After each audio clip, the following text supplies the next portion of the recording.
વડોદરામાં હજારો લીટર પાણીનો વેડફાટ. અમિતનગર બ્રિજ પાસે આડેધડ ખોદકામમાં લાઇન લીકેજ થતાં રોડ પર પાણીની રેલમછેલ. કર્મચારીઓ સેફટી વગર કામગીરી કરતા હતા.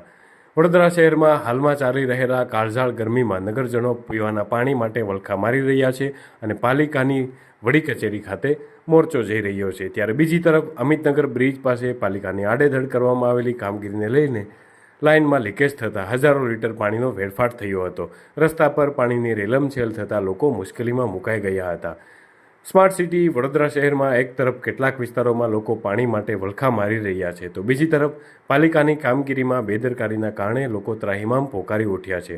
પાણી માટે કચેરી પાલિકાની વડી કચેરીમાં પણ મોરચો જઈ રહ્યો છે. ત્યારે તંત્રના દીવા તળે અંધારું જેવો ઘાટ જોવા મળી રહ્યો છે.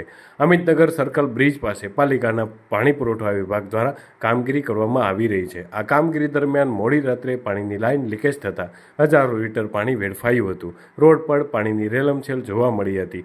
બીજી બાજુ પાણી ભરાઈ રહેલા ઊંડા ખાડામાં કર્મચારી સેફટી વગર કામગીરી કરતા પણ જોવા મળ્યા હતા, જે ચર્ચાનો વિષય બન્યો હતો.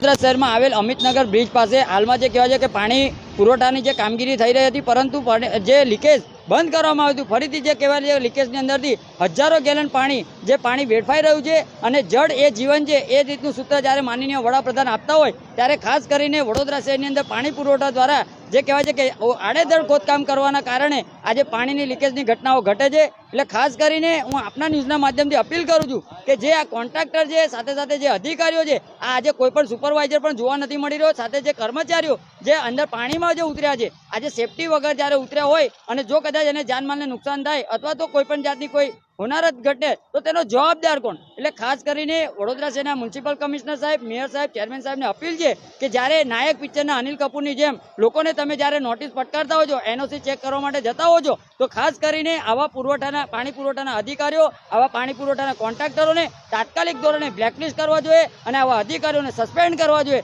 તેવી અમારી ખાસ માંગ.